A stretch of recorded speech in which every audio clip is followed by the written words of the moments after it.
ইরফান আর মকবুল দুই বন্ধু ছিল। মকবুলের মাংসের দোকান ছিল আর ইরফান আপাতত বেকার ছিল। কি হয়েছে বন্ধু, আজও কোনো কাজ পেলে না? আর কি বলবো, বুঝতেই পারছি না। এত লেখাপড়া কি লাভ হলো, এখন একটা চাকরিও পেলাম না। বুঝতেই পারছি না যে এখন কি করব। আমার ওপর তো এখন রোকসানারও দায়িত্ব রয়েছে। এত তাড়াতাড়ি বিয়ে করা উচিতও হয়নি আমার, কিন্তু এখন যখন তুই বিয়ে করেই ফেলেছিস তখন কাজকর্ম তো খুঁজতেই হবে। তুই তো জানিসই যে কি পরিস্থিতিতে আমার বিয়ে হয়েছে। যদি বিয়েটা না করতাম তাহলে রোকসানার আব্বা ওর অন্য জায়গায় বিয়ে দিয়ে দিল, কিন্তু বিয়ের পর এত দায়িত্ব মাথায় চেপেছে, বুঝতেই পারছি না যে এখন আমি ঠিক কি করতে পারি। আরে ইরফান, তুই শর্মা বানাতে জানিস তো? হ্যাঁ হ্যাঁ, তাহলে শর্মা দোকান দিচ্ছিস না কেন? দোকান খুলতে গেলেও তো টাকা লাগবে, তাই না? সেটা কোথা থেকে জোগাড় করব? আমি আছি তো, আমি তোকে ধার দেব। তোর ব্যবসা চলতে শুরু করলে তুই দিয়ে দিবি। হ্যাঁ হ্যাঁ, সেটা তো করাই যায়। ইরফান খুশি হয়ে তার বাড়িতে গেল আর এই সব কথা রুকসানাকে বলে দিল। আল্লাহর অনেক দয়া, কোনো একটা উপায় তো তুমি পেলে। এবার তাড়াতাড়ি আমার রোলের দোকান দেব। আশা করি ভালো জোগাড় হবে আর আমাদের পরিস্থিতিও বদলে যাবে। নিশ্চয়ই হবে, আমি দোয়া করব। মকবুলের কাছ থেকে টাকা ধার নিয়ে ইরফান শোরমার মেশিন কিনে নিল। ও মকবুলের কাছ থেকেই মাংস কিনতে গেল আর ওর শোরমার দোকান চালু হয়ে গেল। ওরে দাদা, একটা শর্মা দিন তো। হ্যাঁ, এক্ষুনি দিচ্ছি। আস্তে আস্তে ইরফানের শোরমার দোকানে কাস্টমারদের ভিড় বাড়তে লাগলো। এটার স্বাদ তো দেখছি খুবই ভালো হবে। তো সব মশলা আমি বাড়িতেই তৈরি করি। বাহ, দারুণ, খেতে খুব ভালো হয়েছে দাদা। ইরফান খুব খুশি হলো যে ওর শোরমা লোকজনের পছন্দ হচ্ছিল। ওর খরিদ্দাররা খুব আশা নিয়ে শোরমা খেতে আসতো। একদিন বাড়িতে বসে ও সপ্তাহের টাকা গুনছিল। 4,000 টাকা লাভ হয়েছে। এর মধ্যে থেকে 2,000 টাকা আমার সংসার খরচা আর জিনিসপত্রের জন্য, আর 2,000 টাকা দিয়ে মকবুলের ধার শোধ করে দেবো। হ্যাঁ হ্যাঁ, সেটাই ঠিক হবে। এইভাবে যদি চলতে থাকে তাহলে আমরা মকবুলের ভাইয়ের সব শোধ হয়ে যাবে। তুমি কি বলো? একদম। সেই দিন ইরফান ঋণের প্রথম কিস্তি মকবুলকে ফেরত দিল। মনে হয় তোর ব্যবসা খুব ভালো করে চলছে ইরফান। হ্যাঁ একদম, আশা করি এইভাবেই চলুক। হ্যাঁ হ্যাঁ, নিশ্চয়ই চলবে। তুই এইভাবেই পরিশ্রম কর। হ্যাঁ, নিশ্চয়ই করব। ইরফান প্রতিদিন বিকেলে তার শোরমার দোকান দিত আর আসতে আসতেই খরিদ্দারদের ভিড় হয়ে যেত। একটা শর্মা দাও তো, আমাকে 2টো গার্লিক রোল পার্সেল। আমাকেও একটা শর্মা। হ্যাঁ, এক্ষুনি দিচ্ছি। দোকান খোলা থেকে শুরু করে বন্ধ হওয়া পর্যন্ত ইরফানের হাত চলতেই থাকত, খরিদ্দার আসতেই থাকত। প্রতিদিন রাত 10টায় ইরফান দোকান বন্ধ করত আর নিজের রোজগার দেখে ও খুব খুশি হতো। জুবের রোজ ইরফানের দোকানে ভিড় হতে দেখত। শর্মার ব্যবসায় তো প্রচুর লাভ হয়, আমারও শর্মার ব্যবসা করা উচিত। ইরফান তো 80 টাকায় শর্মা বিক্রি করছে, আমাকে ওর থেকে কম দামে বিক্রি করতে হবে, তাহলে লোকেরা আমার রোল কিনতে আসবে। জুবের অঙ্ক কষতে লাগলো যে কিভাবে ও শোরমার দাম কমাবে। সস্তায় মাংস খুঁজতে হবে আমাকে। আর সস্তায় মাংস কেনার জন্য জুবের অনেক মাংসের দোকানে দোকানে গেল। সব জায়গায় ও একই দাম পাচ্ছিল। অবশেষে ও আকরামের দোকানে গেল। আকরাম ছিল বেঈমান টাইপের লোক। আরে ভাই, আমার প্রতিদিন 10 কিলো মাংস লাগবে, কিন্তু আমার দাম পোষাচ্ছে না। তাহলে তো একটাই উপায় আছে। সেটা কি? তুমি মরা মুরগি কিনে নাও। মরা মুরগি তুমি 50 টাকা কিলোই পেয়ে যাবে। কিন্তু মরা মুরগিতে আমার কোনো ক্ষতি হবে না তো? আরে না না, এসবের জন্য মরা মুরগি তো কিনে নিয়ে যায়। কারোর বাবার সাধ্যি নেই যে বোঝে যে মুরগি তারা খাচ্ছে সেটা জ্যান্ত কাটা হয়েছে নাকি মরা। কিন্তু এতে তো স্বাস্থ্যের কোনো ক্ষতি হবে না তো? আরে ভাই, কিচ্ছুই হবে না। এমনিতেও যখন আমরা এক জায়গা থেকে অন্য জায়গায় মুরগি নিয়ে যাই তখন রাস্তায় চাপা পড়ে কিছু মুরগির চেপে মরেই যায়। সেগুলো খেলে আবার কিসের ক্ষতি হবে? ঠিক আছে, তাহলে আমাদের লেনদেন একদম পাকা। তুমি প্রতিদিন আমাকে 50 টাকা কিলো হিসাবে মাংস দেবে, পাক্কা? জুবের শোরমা বানানোর মেশিন কিনে নিল আর তারপর ইরফানের শোরমার দোকানের পাশেই নিজের দোকান খুলে নিল। জুবের বোর্ডে বড় করে দাম লিখে দিল। জুবের 50 টাকায় শোরমা বিক্রি করছিল। লোকেরা যখন সেখানে পৌঁছলো তখন জুবেরের দোকানের সস্তা দাম দেখে অনেক লোকজন ওর দোকানের কাছে চলে গেল। কিন্তু এখনো এমন কিছু খরিদ্দার ছিল যারা ইরফানের দোকানেই শোরমা খেতে আসতো। দাদা, তোমার দোকানের মতো স্বাদই নেই ওই শোরমার দোকানে। ওর 50 টাকায় শোরমা পোষাচ্ছে, তাই ও বিক্রি করছে। সেটাও তো বটে, কিন্তু যারা সব সময় খায় তারা তোমার কাছেই ফিরে আসবে দাদা, তুমি চিন্তা করো না। হ্যাঁ, আল্লাহর উপর আমার পুরো ভরসা আছে। সেদিন ইরফান মকবুল ভাইয়ের সাথে দেখা করলো। কি হয়েছে ইরফান, আজ তোকে এত বিষণ্ণ দেখাচ্ছে কেন বল? আর কি বলবো ভাই, জুবের শোরমার দোকান খুলেছে নতুন একটা, আর সে শোরমা 50 টাকায় বিক্রি করছে। এত সস্তায় কি করে, সেটা তো আমিও বুঝতে পারছি না ভাই। নিশ্চয়ই কোনো গন্ডগোল করছে, আমাদের খোঁজ নেওয়া উচিত। কিন্তু কি করে? চল আমার সাথে। সেদিন ইরফান আর মকবুল জুবেরের পিছু নিল। ওরা দেখলো যে জুবের আকরাম চিকেনের দোকানে গেল। এবার বুঝেছি, কি এই আকরম হলো 1 নম্বরের বেঈমান। ও নিশ্চয়ই জুবেরকে মরা মুরগির মাংস বিক্রি করছে। কিন্তু সেটা তো ঠিক নয়, মানুষের শরীর খারাপ হতে পারে। তাহলে আমাদের কি করা উচিত? দুজনে ভাবতে লাগলো যে ওরা জুবের আর আকরামকে কি করে আটকাবে। তখনই মকবুলের মনে পড়ল যে ওর এলাকায় একটা ফুড ইন্সপেকশনের অফিস আছে, যেখানে ফুড কমপ্লেন করা যায়। আমাদের ফুড ইন্সপেকশন অফিসে গিয়ে কমপ্লেন করা উচিত। ঠিক আছে। ইরফান আর মকবুল ফুড অফিসে গেল। তারপর ওরা সেখানকার বড় অফিসারকে জুবেরের বেইমানির কমপ্লেন করলো। আমাদের পরীক্ষা করে দেখতে হবে।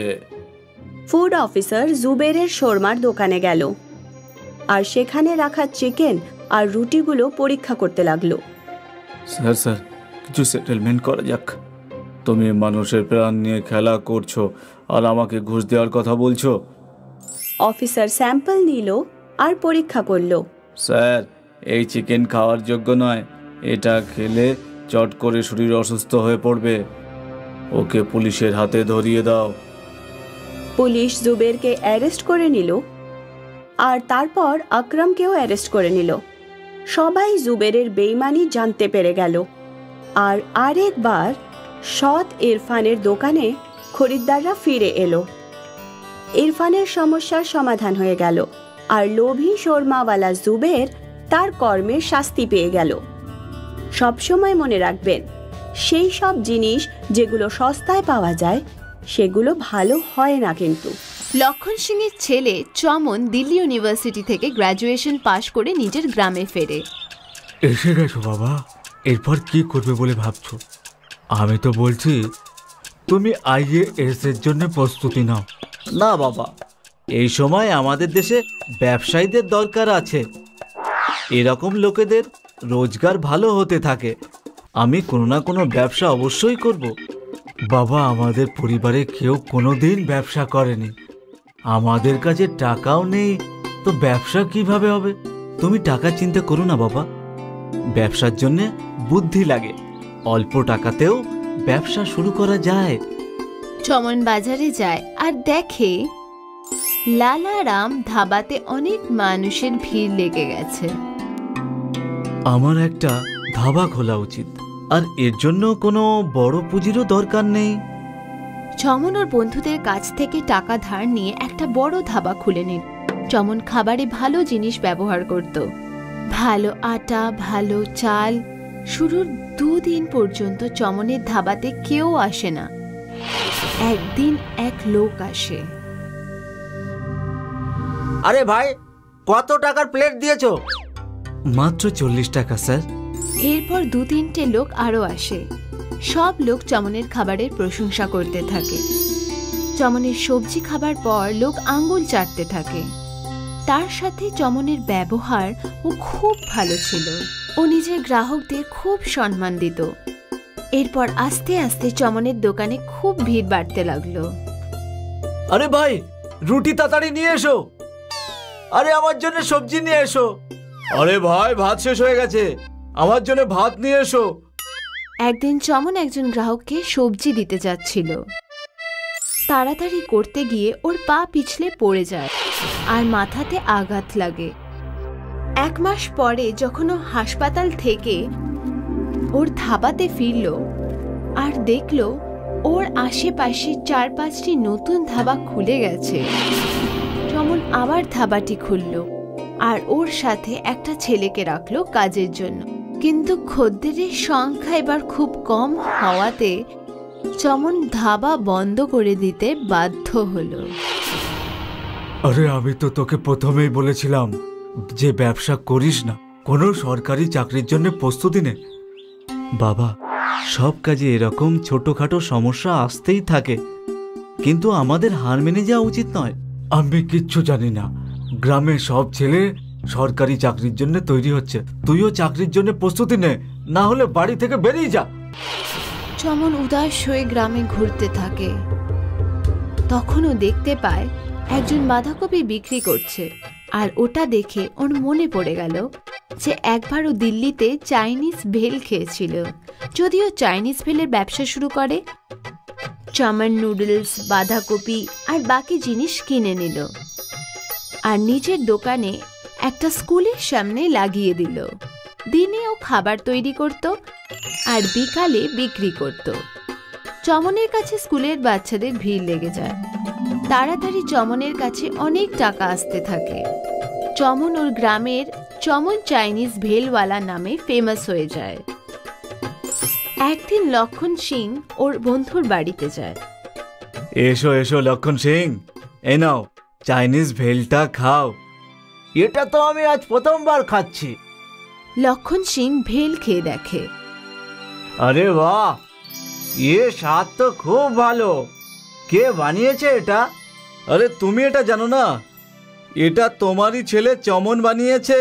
গোটা গ্রামের লোক ও চাইনিজ ভেল খায়।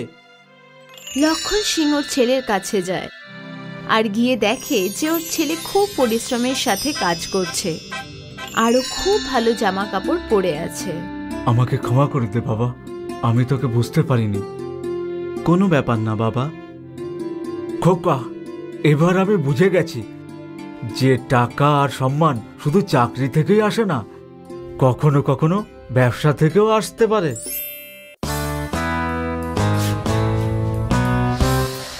ये कहानी है राम नारायण की, जो फिरोजपुर स्टेशन पर कुली था। कुली आया मैडम। कितने पैसे लोगे? जो आप दे दे मैडम। राम नारायण को जो कुछ भी यात्री दे देते वो उसी में खुश रहता था। एक दिन कुछ कुली मजदूरी बढ़ाने के लिए हड़ताल पर बैठ गए। तब राम नारायण उनके पास गया। हमारी मांगे पूरी करो, हमारी मांगे पूरी करो। सरकार को हमारी मजदूरी बढ़ानी चाहिए। अगर ऐसा नहीं हुआ तो हमारे परिवार का क्या होगा? भाई, लेकिन जो यात्री आते हैं क्या उनका परिवार नहीं है? अगर हम अपनी मजदूरी बढ़ा देंगे तो क्या उनकी जेब हल्की नहीं हो जाएगी? जो लोग सफर करना जानते हैं उन लोगों को हमारी मजदूरी भी देनी आनी चाहिए। मैं इसके खिलाफ हूँ, और क्या पता ऐसा हो कि ये यात्री खुद ही अपना भार उठाने लगे, तब सोचो हमारे परिवार वालों का क्या होगा। हाँ, ये बात भी सही है। तब तो हम लोगों के परिवार वालों को भूखा सोना पड़ेगा। सभी कुलियों को राम नारायण की बात समझ आ गई। तभी उसका बेटा करण वहां आया। बाबा, बाबा, बाबा, अभी आया। राम नारायण अपने बेटे के पास गया। वहाँ क्या चल रहा है बाबा? कुछ नहीं, ये लोग फिर से हड़ताल पर बैठे थे, लेकिन अब सब ठीक है। बाबा, सब कुली हड़ताल पर क्यों बैठे रहते हैं? क्योंकि वो चाहते हैं कि मजदूरी बढ़ाई जाए। ये तो सही नहीं है। सही भी है और गलत भी। मतलब ये कि सही इसलिए क्योंकि कुली लोगों का परिवार को पैसे की जरूरत है, और गलत इसलिए कि ज्यादा मजदूरी यात्रियों की जेब पर भारी पड़ जाएगी।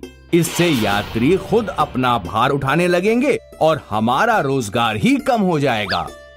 नन्हे करण को अपने पापा की बात समझ आ गई। अब 20 साल बीत गए और करण एक जूस कंपनी का मैनेजर बन गया था।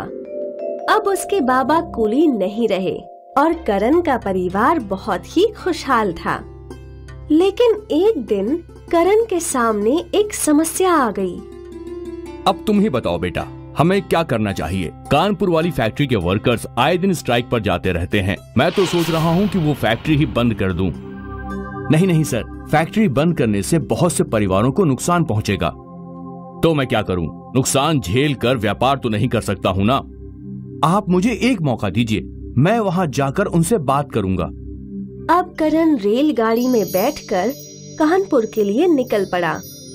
कानपुर पहुंचकर वो सीधे कंपनी में गया। वहां जाकर उसे पता चला कि फैक्ट्री में हमेशा स्ट्राइक का कारण था कल्लू पहलवान, जो सीधे साधे वर्कर्स को स्ट्राइक करने के लिए बहकाता था।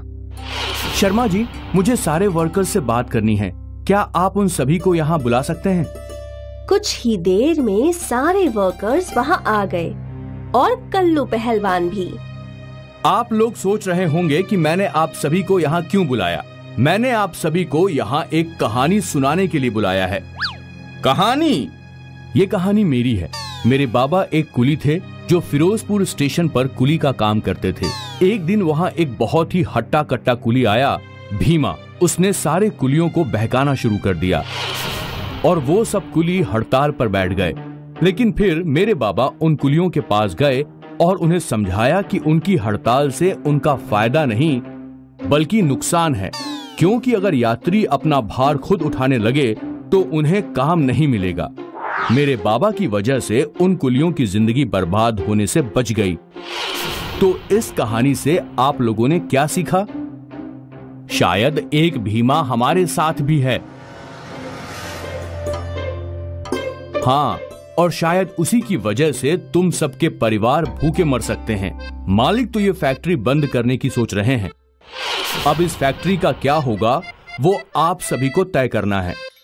करण ये सब बोलकर वहाँ से चला गया और वर्कर्स आपस में फुसफुसाने लगे। इस बात को 3 महीने हो गए थे।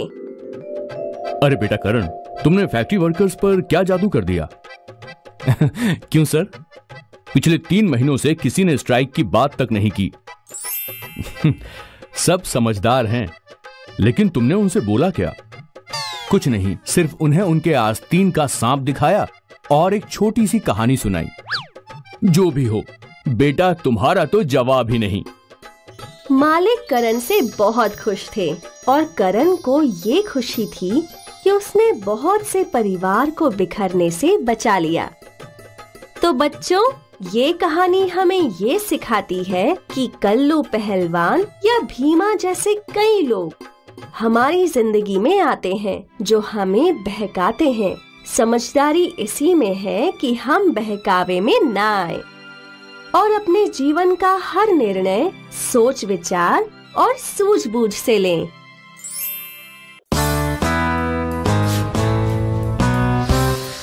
वसई की एक छोटी सी झोपड़ी में पिंटू और उसकी माँ मीना रहा करते थे। पिंटू के बाबा को गुजरे हुए कई साल हो गए थे। मीना दूसरों के घरों में बर्तन धोकर घर का खर्चा चलाया करती थी। पिंटू और मीना दोनों गरीबी की जिंदगी जी रहे थे। बेटा पिंटू, मैं चाहती हूँ कि कल से तुम स्कूल जाओ और पढ़ाई करो। लेकिन माँ, हमारे घर की परिस्थिति इतनी खराब है, आप मेरी पढ़ाई का खर्चा कैसे उठाएंगी? वो मैं देख लूंगी। बाकी तुम सिर्फ पढ़ाई पे ध्यान दो। वैसे भी सारा दिन यहाँ वहाँ मटर गश्ती ही करते रहते हो। कम से कम अगर तुम स्कूल जाओगे तो भविष्य में तो तुम्हारी जिंदगी संवर जाएगी। ठीक है माँ, लेकिन मैं भी कुछ काम ढूंढकर आपकी मदद करूँगा। हाँ ठीक है। और अगले दिन मीना अपने बेटे को पहली बार स्कूल छोड़ने गई। मीना बहुत खुश थी और अपने बेटे को स्कूल में जाते देख उसके आंसू नहीं रुके। अब मीना ने और 2 घरों में काम करना शुरू कर दिया था। पिंटू स्कूल से लौटकर अपनी माँ मीना की राह देखने लगा।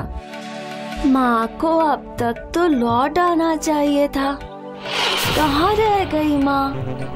पिंटू काफी देर तक राह देखता रहा और फिर मीना लौट आई।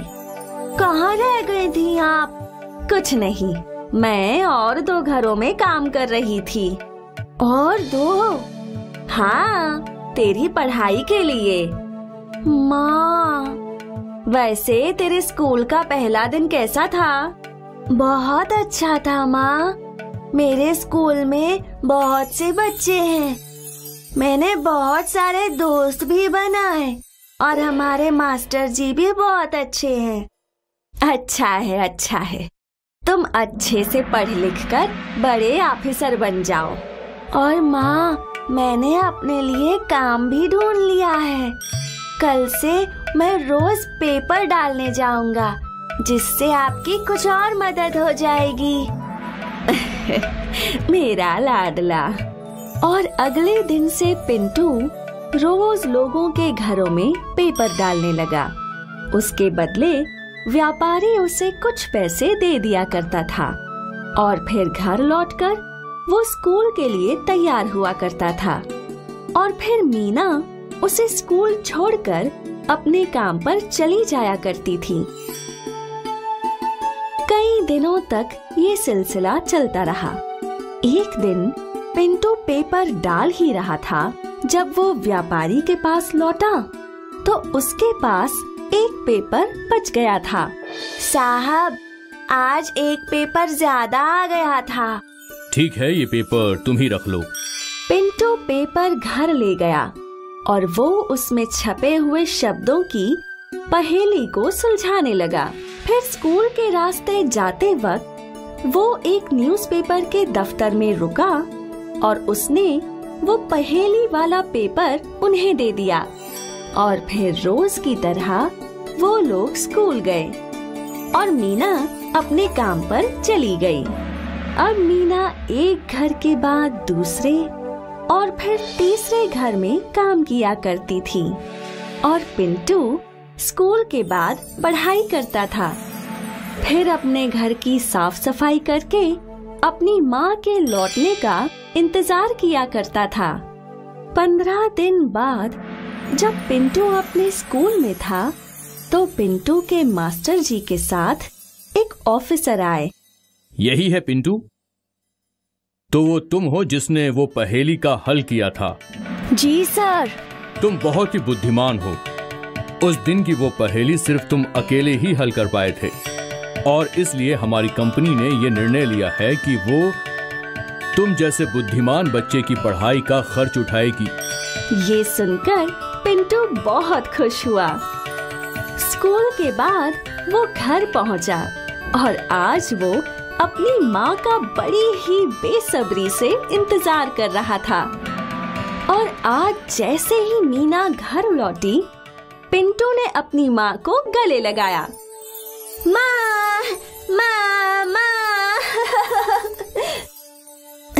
अरे क्या हुआ? माँ, अब से आपको ज्यादा काम नहीं करना पड़ेगा। और वो क्यों? क्योंकि वो पेपर वाली कंपनी वालों ने मुझे स्कॉलरशिप दी है।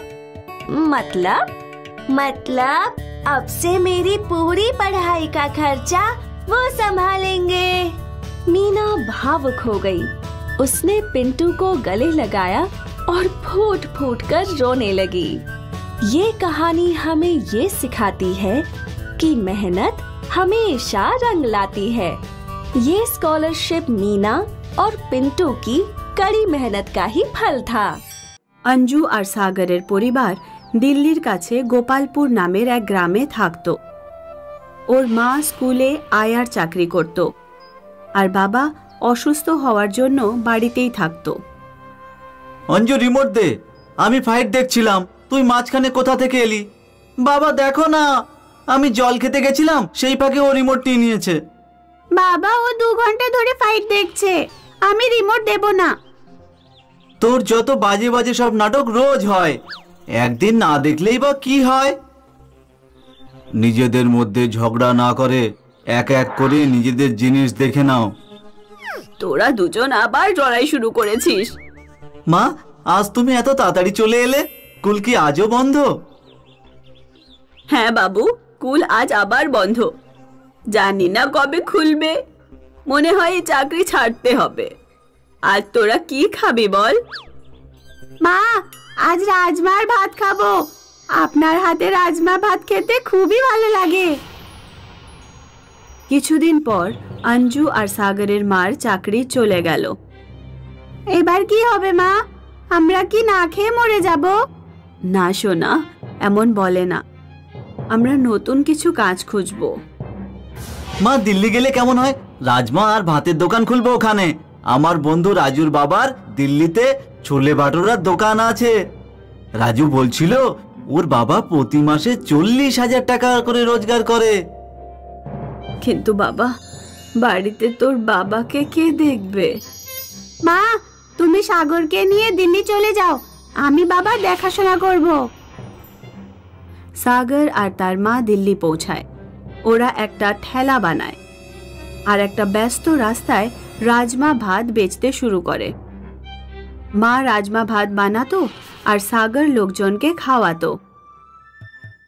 আসুন, সুস্বাদু রাজমা ভাত খেয়ে যান, মাত্র 20 টাকা প্লেট। আসুন, রাজমা ভাত খেয়ে যান। কিছুদিনের মধ্যেই সাগরের ঠেলার কাছে রাজমা ভাত খাওয়ার জন্য ভিড় জমা হতে থাকে। সাগর আর ওর মা যেখানে নিজেদের ঠেলা দাঁড় করাতো তার ঠিক পেছনে একটা নিরামিষ হোটেল ছিল। হোটেলের মালিক সুমন রেড্ডি যখন দেখলো যে হোটেলের সামনে এক রাজমা ভাত বিক্রি করার ভালো রোজগার করছে, তখন তার ঈর্ষা হতে লাগলো। যদি এই মহিলা আর তার ছেলে রাজমা ভাত বেচে এমন কামাতে পারে, তাহলে ওরা একদিন আমার মতো হোটেলও খুলে ফেলবে। আমার যে করেই হোক এদের ব্যবসা বন্ধ করতেই হবে। একদিন সুমন রেড্ডি সকাল সকাল নিজের এক চেনা পুলিশ নিয়ে সাগরের ঠেলার কাছে এলো। নিজেদের ঠেলা এখান থেকে সরাও, তোমার আমার হোটেলের সামনে ঠেলা লাগিয়েছো আর তোমরা রাস্তাও জ্যাম করছো। সাগর আর তার মা ঠেলা সরানোর আগেই সুমন ওদের ঠেলায় লাথ মারে আর ঠেলা কিছুটা এগিয়ে উল্টে যায়।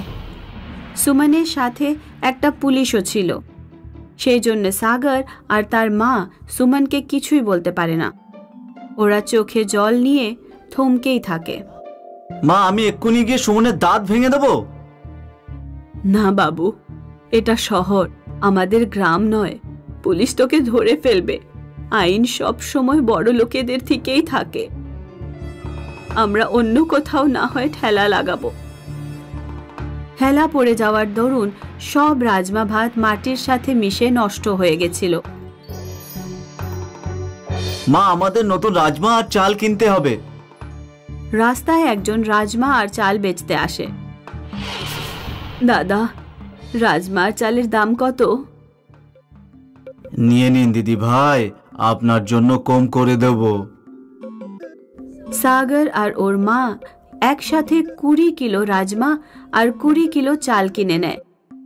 পরের দিন যখন ওরা রাজমা ভাত বানিয়ে এক কাস্টমারকে দিল, তখন কাস্টমার বলল, আপনার রাজমা ভাতে চিকেনের গন্ধ পাচ্ছি। রাজমা ভাতে চিকেনের স্বাদ? এটা কি করে হয়? সাগর আর ওর মা রাজমা আর ভাত খেয়ে দেখে। তাদেরও মনে হয় যেন সুস্বাদু চিকেন খাচ্ছে। মানুষের মধ্যে রাজমা ভাতে চিকেনের স্বাদের কথা ছড়িয়ে পড়ে, আর দূর দূর থেকে মানুষ সাগরের ঠেলায় এসে রাজমা ভাত খেতে থাকে। ভিড় এত বেড়ে যায় যে ওরা অঞ্জুকেও ডাকতে বাধ্য হয়। মাত্র 20 টাকার রাজমা ভাতে চিকেনের স্বাদ, কে না ছাড়তে চাইবে এটা? রাজমা ভাতে চিকেনের স্বাদের কথা সুমনের কানেও পৌঁছয়। এরা নিশ্চয়ই চালাকি করে রাজমা ভাতে চিকেন মেশাচ্ছে হয়তো। আমিও আমার খাবারে লুকিয়ে চিকেন মেশাবো, আর তাহলে আমার বিক্রিও অনেক বেড়ে যাবে। সুমনও নিজের শুদ্ধ নিরামিষ খাবারে চিকেন মেশাতে থাকে। একদিন এক বড় রাজনৈতিক দলের নেতা সুমনের হোটেলে খাবার খেতে আসে। সে খাবারে চিকেন পায়। এই হোটেলের মালিক, এটা কি? তুমি আমার খাবারে চিকেন মিশিয়ে আমার ধর্ম ভ্রষ্ট করছো। নেতা সুমনকে ধরে খুব পেটায় আর সুমনের হোটেল বন্ধ করিয়ে দেয়। ওদিকে সাগরের ঠেলাতে ননভেজ খাওয়ার লোক বেড়েই চলেছিল। অবশেষে বাধ্য হয়ে সুমন সাগরের মায়ের কাছে পৌঁছলো। দিদি ভাই, আমি আপনার সাথে যা করেছি তার জন্য ক্ষমা চাইছি। আমার হোটেল আর চলছে না। আপনি যদি আমার হোটেল কিনে নেন আমি খুব খুশি হব। আমি এখান থেকে চলে যাব আর অন্য কোথাও গিয়ে আবার নতুন করে হোটেল খুলব। সাগর আর তার মা সুমনের হোটেল কিনে নিল। মা, আমাদের যা কিছু সব ওই লোকটার জন্যে, যে আমাদের জাদুর রাজমা আর চাল দিয়েছিল। আমি ওকে অনেক খুঁজেছি, কিন্তু ওকে কোথাও পাইনি। মনে হয় উনি ভগবানেরই দূত, আমাদের জন্য পাঠিয়েছেন ভগবানেরই দূত। মা, ভগবানের দূত কি বাস্তবে হয়? জানি না মা, কিন্তু অনুভবে তো মনে হয় যে হ্যাঁ, ভগবানের দূত হয়। মিরপুর গ্রামে হরি সিং নামের একজন ময়রা থাকতেন। হরি সিং এর কাছে একটা মোটা তাগড়া গরু ছিল, যে একদিনে 50 লিটার দুধ দিত। হরি সিং ওর গরুর দুধ দিয়ে দেশি ঘি তৈরি করত আর শুদ্ধ দেশি ঘি দিয়ে মিষ্টি বানাতো। শুদ্ধ ঘিয়ের তৈরি মিষ্টি বলেই গ্রামের লোকেরা হরি সিং এর দোকান থেকেই মিষ্টি কিনত। বাকি মিষ্টির দোকানের মিষ্টি বিক্রি হতো না। হরি সিং এর ঠিক সামনেই রাধে শ্যামের দোকান ছিল। হরি সিং এর দোকানে এত ভিড়, আর আমাদের দোকানে কেউ আসছে না। মালিক, আমি বুঝতে পারছি না যে লোকেরা হরি সিং এর দোকানে কেন যায়। আমাদের মিষ্টি ওর থেকে তো খুব কম স্বাদ নয়। সবাই ওর গরুর দুধের দেশি ঘিয়ের জন্য। ওর গরু না হয়ে কামধেনুর গরু হয়ে গেছে। আগে তো গরিব ছিল, কিন্তু গরুর জন্য বড় লোক হয়ে গেছে। হরি সিং বিয়ের বরযাত্রী যেতে খুব ভালোবাসতো। গ্রামের সব বিয়ের বরযাত্রীতে ও যেত। একদিন হরি সিং ট্রলিতে চেপে বরযাত্রী যাচ্ছিল। বরযাত্রী রাস্তায় এক জায়গায় দাঁড়ালো। হরি সিং ট্রলি থেকে নেমে জঙ্গলে এক জায়গায় টয়লেট করতে গেল। হরি সিং এর পেছনে হঠাৎ করে একটা শিয়াল চলে আসলো। এদিক ওদিক না দেখে ভয়ের চোটে ও অনেক দূরে দৌড়তে শুরু করলো। কয়েক কিলোমিটার দৌড়ানোর পরে ও নিঃশ্বাস নিল। শিয়ালের হাত থেকে বেঁচে গেল, কিন্তু ও রাস্তা হারিয়ে ফেলল। কিছুই বুঝতে পারছি না যে কোথায় যাব। হরি সিং জঙ্গলে একটাই রাস্তায় ঘুরতে লাগলো, আর রাত হয়ে গেল। মনে হচ্ছে না আমি জঙ্গল থেকে বের হতে পারবো। হরি সিং নিরাশ হয়ে বসে পড়ল। তখনই ওর কানে একটা ঘন্টার আওয়াজ এলো। হরি সিং ওই আওয়াজের পিছু নিল। ও দেখল একটা চকচকে সাদা গরুর গলায় ঘন্টা বাঁধা আছে। এই গরুটা তো দারুণ দেখতে। হরি সিং গরুটাকে নিজের কাছে বেঁধে রাখল আর ও নিজের পরিবারের কথা ভাবতে শুরু করে দিল। এই সময় আমি যদি আমার বাড়িতে থাকতাম। গরুটা ঘন্টি বাজালো আর হরি সিং হঠাৎ করে নিজের বাড়ি পৌঁছে গেল। আরে এটা কিভাবে হলো? অনেকদিন ধরে তুমি কোথায় গেছিলে? নিশ্চয়ই তুমি প্রতিবেশী বিমলার সাথে পালিয়ে গেছিলে। ও তো অনেকদিন ধরে গ্রামে নেই। না, আমি লালা চৌধুরীর বরযাত্রীতে গিয়েছিলাম, জঙ্গলে হারিয়ে গিয়েছিলাম। এই দেখো জঙ্গল থেকে আমি কি পেয়েছি। তুমি কি কখনো এত সুন্দর চকচকে গরু দেখেছো কখনো? এ তো সাক্ষাৎ কামধেনু মনে হচ্ছে। কামধেনু? হ্যাঁ, কামধেনু হলো এমন গরু ওর কাছে যা চাইবে সেটাই পেয়ে যাবে। বেদ আর পুরাণে এর কথা লেখা আছে। আমি হয়তো এই গরুটার জন্য এই জঙ্গল থেকে সোজা বাড়ি ফিরতে পেরেছি। তো যদি এই কামধেনু হয় তাহলে এখনই বোঝা যাবে। হে গায় মাতা, আমার গরম গরম রাবড়ি খেতে ইচ্ছে করছে। গরুটা ঘন্টা নাড়ালো আর এক পলকে হরি সিং এর হাতে একটা রাবড়ির মটকা চলে এলো। তোমার কথা সত্যি হলো, বাস্তবে এটা কামধেনু গরু। কামধেনু গরু পেয়ে হরি সিং এর খুশির অন্ত ছিল না। এখন আর ওকে মিষ্টি বানাতে হয় না। ও সোজা গরুর কাছে চেয়ে নিত আর দোকানে রেখে দিত। হরি সিং গরুর কাছে বড় বাড়ি আর জমিও চেয়ে নিল। ও ধীরে ধীরে পরিশ্রম করা বন্ধ করে দিল। দোকানের লোক দিয়ে কাজ করাতো আর যা যা জিনিসের দরকার পড়তো কামধেনু গরুর কাছে চেয়ে নিত। একদিন হরি সিং এর বউ ওকে বলল, এইভাবে বিনা পরিশ্রম করে সব পাওয়া কিন্তু একদমই ঠিক না। ঈশ্বর আমাদের এই জন্য কামধেনু গরু দেয়নি যে আমরা একদম অলস আর অকেজো হয়ে যাই। তুমি পরিশ্রম করতে চাইলে করো, কামধেনু গরু থাকতে আমি কোনো পরিশ্রম কেন করব বলো তো? হরি সিং নিজের পুরনো গরুর খেয়াল রাখা বন্ধ করে দিয়েছিল। ওর খেয়াল না রাখার জন্য ওই গরুটা একদম দুর্বল হয়ে পড়েছিল। একদিন রাধে শ্যাম হরি সিং এর বাড়িতে এলো আর ও পুরনো গরুটা কিনতে চাইল। তুমি যা দিতে চাও দিতে পারো, এমনিতেও পুরনো গরুটার কোনো প্রয়োজন নেই। রাধে শ্যাম পুরনো গরুটার খুব ভালোভাবে দেখাশোনা করলো আর ওর ঘি দিয়ে মিষ্টি বানিয়ে বিক্রি করতে শুরু করলো। রাধে শ্যামের ভালো বিক্রি শুরু হয়ে গেল। ওইদিকে হরি সিং বিনা পরিশ্রম করে সব রকম সুখ সুবিধা ভোগ করছিল। একদিন হঠাৎ করে হরি সিং যখন ঘুম থেকে উঠল তখন ও দেখল যে ও পুরনো বাড়িতেই আছে। ও বাইরে গেল। কামধেনু গরুটা ওর উঠোনে ছিলই না। রুকমণি, আমাদের গরুটা কোথায় চলে গেল? আর আমাদের বাড়িটা আগের মতো কেন হয়ে গেল? আমিও সকাল থেকে গরুটাকেই খুঁজছি। দোকানের সব মিষ্টিও উধাও হয়ে গেছে। আমি যে ভয়টা পেয়েছিলাম সেটাই হলো। তুমি পরিশ্রম করা ছেড়ে দিয়েছিলে, সেই জন্য কামধেনু গরুটা আমাদের কাছ থেকে চলে গেছে। হে ভগবান, এটা কি সর্বনাশ হয়ে গেল! হরি সিং জোরে জোরে কাঁদতে লাগলো আর চিৎকার করতে করতে ক্ষমা চাইতে লাগলো। হে ভগবান, কামধেনু গরুটা ফিরিয়ে দাও। এখন থেকে আমি রোজগার পরিশ্রম করব, এইভাবে আর বেকার বসে থাকবো না। ওদিকে যখন রাধে শ্যাম জানতে পারলো যে হরি সিং এর কামধেনু গরু উধাও হয়ে গেছে তখনও খুব খুশি হলো। রাধে শ্যাম ওর চাকরকে বলল, এখন হরি সিং এর দোকান চালাতে পারবে না, সেই জন্য আমায় মিষ্টিতে খুব ভেজাল মেশাতে পারবো। আজ থেকে শুদ্ধ দেশি ঘিয়ের মিষ্টি বন্ধ, নকল দেশি ঘিয়ের মিষ্টি বানানো শুরু করো। রাধে শ্যাম বেশি করে ভেজাল দিয়ে মিষ্টি বানিয়ে রোজগার করা শুরু করলো।